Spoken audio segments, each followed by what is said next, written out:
Rameswaram cafe ಸ್ಫೋಟ ಪ್ರಕರಣಕ್ಕೆ ಸಂಬಂಧಪಟ್ಟಂತೆ ಎಲ್ಲ ಕಡೆಯಲ್ಲೂ ಕೂಡ ಈಗ ಹೈ ಅಲರ್ಟ್ ಅನ್ನು ಘೋಷಣೆ ಮಾಡಲಾಗಿದೆ. ಪರ್ಟಿಕ್ಯುಲರ್ ಆಗಿ ಸಿಎಂ ಡಿಸಿಎಂ ಒಂದು ರೀತಿ ತದ್ವಿರುದ್ಧ ಹೇಳಿಕೆಯನ್ನು ಕೊಡ್ತಾ ಇದ್ದಾರೆ ಈ ವಿಚಾರಕ್ಕೆ ಸಂಬಂಧಪಟ್ಟಂತೆ.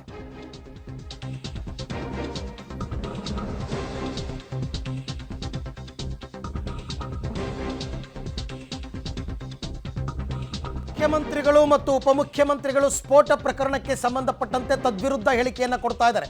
ರಾಮೇಶ್ವರಂ ಕೆಫೆಯಲ್ಲಿ ಸ್ಫೋಟ ಪ್ರಕರಣ, ಮಂಗಳೂರಿನಲ್ಲೇನು ಕುಕ್ಕರ್ ಬಾಂಬ್ ಬ್ಲಾಸ್ಟ್ ಆಗಿತ್ತಲ್ಲ, ಇದಕ್ಕೂ ಸಂಬಂಧ ಇಲ್ಲ ಅಂತ ಮುಖ್ಯಮಂತ್ರಿಗಳು, ಸಾಮ್ಯತೆ ಕಂಡು ಬರ್ತಾ ಇದೆ ಅಂತ ಉಪಮುಖ್ಯಮಂತ್ರಿಗಳು ಇಬ್ಬರೂ ಕೂಡ ಒಬ್ಬೊಬ್ಬರು ಒಂದೊಂದು ರೀತಿ ಹೇಳಿಕೆಯನ್ನು ಕೊಡ್ತಾ ಇದ್ದಾರೆ.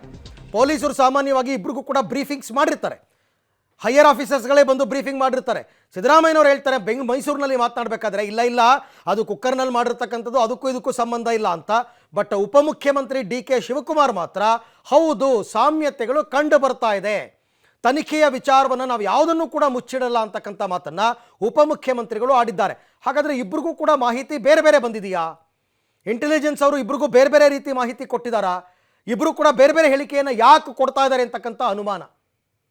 ಹಾಗಾಗಿ ಈ ವಿಚಾರವಾಗಿ ಮತ್ತಷ್ಟು ಮಾಹಿತಿಗಳನ್ನು ಅವರು ಕಲೆ ಹಾಕಬೇಕಾಗಿದೆ ಮುಖ್ಯಮಂತ್ರಿಗಳು, ಉಪಮುಖ್ಯಮಂತ್ರಿಗಳು.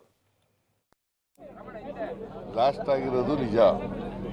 ಒಬ್ಬ ವ್ಯಕ್ತಿ ಮಾಸ್ಕ್ ಹಾಕೊಂಡು ಟೋಪಿ ಹಾಕೊಂಡು ಬಂದು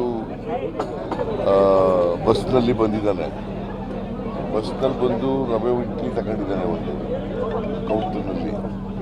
ಅಲ್ಲಿಂದ ಹೋಗಿ ಕೂತ್ಕೊಂಡಿದ್ದಾನೆ ಒಂದು ಕಡೆ, ಕುಡಿದ್ಬಿಟ್ಟು ಅದನ್ನು ಟೈಮರ್ ಇಟ್ಟೆಲ್ಲ ಇದೆಲ್ಲ ಮಾಡಿಬಿಟ್ಟು ಹೋಗಿದ್ದಾನೆ. ಸೊ ಬ್ಲಾಸ್ಟ್ ಆಗಿದೆ.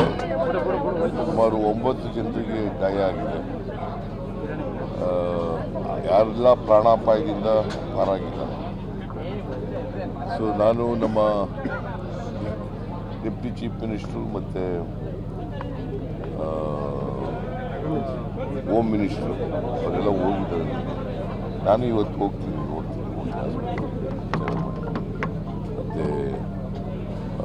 ಹೋಟೆಲ್ಲು ಕೆಫೆ ಅಲ್ಲೂ ಹೋಗಿ ನೋಡ್ತೀನಿ. ಗೊತ್ತಿಲ್ಲ, ಇನ್ನೂ ಗೊತ್ತಿಲ್ಲ. ಅವನ ವ್ಯಕ್ತಿ ಪತ್ತೆ ಹಚ್ಚಕ್ಕೆ ಸುಲಭ, ಯಾಕಂದರೆ ಫೋಟೋದಲ್ಲೆಲ್ಲ ಬಂದಿದೆ. ಅವನು ಬಸ್ನಲ್ಲಿ ಇಳಿಯೋದು, ತಿಂಡಿ ತಗೊಳ್ಳೋದು, ಟೋಕನ್ ಕೊಟ್ಟು ಆಮೇಲೆ ಎಲ್ಲೋ ಕೂತ್ಕೊಳ್ಳೋದು, ಆಮೇಲೆ ಅಲ್ಲೊಂದು ಬ್ಯಾಗ್ ಇಡೋದು, ಇವೆಲ್ಲ ಬಂದಿದೆ. ಕೂಡಲೇ ಪತ್ತೆ ಹಚ್ತೀವಿ.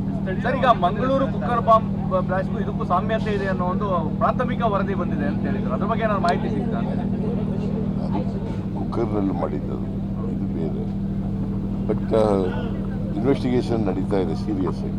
ಸರ್, ಬಿಜೆಪಿ ಸೀರಿಯಸ್ ಅಲಿಗೇಷನ್ ಮಾಡಿದೆ. ಅಲ್ಪಸಂಖ್ಯಾತರ ತುಷ್ಟೀಕರಣ ಮಾಡುತ್ತಿದ್ದ ಕಾರಣಕ್ಕೋಸ್ಕರವಾಗಿ ಈ ಥರದ ಘಟನೆ ನಡೆದಿದೆ. ಓಕೆ, ಈ ಬಗ್ಗೆ ಮತ್ತಷ್ಟು ಮಾಹಿತಿ ನನ್ನ ಕೊಲೀಗ್ ಸುಕೇಶ್ ಅವರಿಂದ ಪಡ್ಕೊಳ್ಳೋಣ. ಸುಕೇಶ್, ಸಾಮಾನ್ಯವಾಗಿ ಇಂಥ ಪ್ರಕರಣಗಳಲ್ಲಿ ಮುಖ್ಯಮಂತ್ರಿಗಳು, ಉಪಮುಖ್ಯಮಂತ್ರಿಗಳು ಅಥವಾ ಸಂಬಂಧಪಟ್ಟ ಇಲಾಖೆಯ ಮಂತ್ರಿಗಳು ಅವರು ಕೊಡ್ತಕ್ಕಂಥ ಹೇಳಿಕೆಯನ್ನು ಜನ ಹೆಚ್ಚು ನಂಬ್ತಾರೆ. ಯಾಕೆ ಅಂದರೆ ಅವರಿಗೆ ಹೆಚ್ಚು ಮಾಹಿತಿ ಇರುತ್ತೆ ಅಂತ. ಈಗ ಮುಖ್ಯಮಂತ್ರಿಗಳು ಮತ್ತು ಉಪಮುಖ್ಯಮಂತ್ರಿಗಳು ವ್ಯತಿರಿಕ್ತ ಹೇಳಿಕೆಗಳನ್ನ ಕೊಡ್ತಾ ಇದ್ದಾರಲ್ಲ, ಯಾಕೆ ಈ ಗೊಂದಲ ಅಂತ? ಖಂಡಿತ ಹೌದು ಅರವಿಂದ್. ಯಾಕಂದರೆ ಬೆಂಗಳೂರು ಬ್ಲಾಸ್ಟ್ಗೆ ಸಂಬಂಧಪಟ್ಟಂತೆ ಸಹಜವಾಗಿಯೇ ಜನರಲ್ಲಿ ಒಂದು ರೀತಿಯ ಆತಂಕ ಇದೆ. ಯಾಕಂದರೆ ಬ್ಲಾಸ್ಟ್ ನಡೆದು ಇನ್ನೂ ಕೂಡ 24 ಗಂಟೆ ಆಗಿಲ್ಲ. ಬೇರೆ ಬೇರೆ ಆಯಾಮಗಳಲ್ಲಿ ತನಿಖೆ ನಡೀತಾ ಇದೆ. ಸುಮಾರು 8-9 ಜನ ಗಾಯಗೊಂಡಿರುವಂಥ ಘಟನೆ ಕೂಡ ಹೌದು. ಆದರೆ ಈ ವಿಚಾರದಲ್ಲಿ ಸರ್ಕಾರದಲ್ಲಿ ಒಮ್ಮತ ಅಭಿಪ್ರಾಯ ಯಾಕಿಲ್ಲ ಅನ್ನುವಂಥದ್ದು ಸಹಜವಾದ ಪ್ರಶ್ನೆ. ಮುಖ್ಯಮಂತ್ರಿಗಳು ಬೆಳಗ್ಗೆ ಮೈಸೂರಿನಲ್ಲಿ ಮಾತನಾಡಿದರೆ ಮಂಗಳೂರಿನಲ್ಲಿ ನಡೆದಂತಹ ಬ್ಲಾಸ್ಟ್ ಘಟನೆಗೂ ಅಥವಾ ಬೆಂಗಳೂರಿನಲ್ಲಿ ನಡೆದಿರುವಂಥ ಬ್ಲಾಸ್ಟ್ಗೂ ಯಾವುದೇ ರೀತಿಯ ಸಾಮ್ಯತೆ ಇಲ್ಲ ಅನ್ನುವಂಥ ಮಾತನ್ನು ಅವರು ಹೇಳಿದ್ದಾರೆ. ಆದರೆ ಕೆಲವೇ ನಿಮಿಷಗಳ ಮುಂಚೆ ಉಪಮುಖ್ಯಮಂತ್ರಿ ಡಿ ಕೆ ಶಿವಕುಮಾರ್ ಮಾತಾಡ್ತಾರೆ, ಮಂಗಳೂರಿನಲ್ಲಿ ನಡೆದಂತಹ ಬ್ಲಾಸ್ಟ್ಗೂ ಬೆಂಗಳೂರಿನಲ್ಲಿ ನಡೆದಂಥ ಬ್ಲಾಸ್ಟ್ಗೂ ಸಾಮ್ಯತೆ ಕಾಣಿಸ್ತಾ ಇದೆ ಅನ್ನುವಂಥದ್ದನ್ನ ಸ್ಪಷ್ಟವಾಗಿ ಹೇಳಿದ್ದಾರೆ. ಟೈಮರು ಮತ್ತು ಕೆಲವು ವಸ್ತುಗಳನ್ನು ಯೂಸ್ ಮಾಡಿರುವ ರೀತಿಯಲ್ಲಿ ಮಂಗಳೂರು ಬ್ಲಾಸ್ಟ್ ಮತ್ತು ಬೆಂಗಳೂರು ಬ್ಲಾಸ್ಟ್ಗೆ ಸಾಮ್ಯತೆ ಇದೆ ಅನ್ನುವಂಥದ್ದನ್ನ ಬೆಂಗಳೂರು ನಗರ ಉಸ್ತುವಾರಿ ಸಚಿವರು ಕೂಡ ಆಗಿರುವಂತಹ ಉಪಮುಖ್ಯಮಂತ್ರಿ ಡಿ ಕೆ ಶಿವಕುಮಾರ್ ಅವರು ಹೇಳ್ತಾ ಇರುವಂಥದ್ದು. ಒಂದು ರೀತಿಯಲ್ಲಿ ತನಿಖೆ ನಡೆಯುವಂಥ ಸಂದರ್ಭದಲ್ಲಿ ಕೆಲವನ್ನ ಗೌಪ್ಯವಾಗಿಡಬೇಕಾಗುತ್ತೆ, ಹೌದು, ಅದು ತನಿಖೆಯ ಪ್ರಮುಖ ಅಂಶ ಕೂಡ ಹೌದು. ಆದರೆ ಕೆಲವೊಂದು ವಿಚಾರಗಳನ್ನು ಹೊರಗೆ ಹೇಳುವಂಥ ಸಂದರ್ಭದಲ್ಲೂ ಕೂಡ ಮುಖ್ಯಮಂತ್ರಿ ಮತ್ತು ಉಪಮುಖ್ಯಮಂತ್ರಿ ಸರ್ಕಾರದ ಪವರ್ ಸೆಂಟರ್ 1 and 2 ನಡುವೆ ಈ ಭಿನ್ನವಾದ ಅಭಿಪ್ರಾಯ ಯಾಕೆ?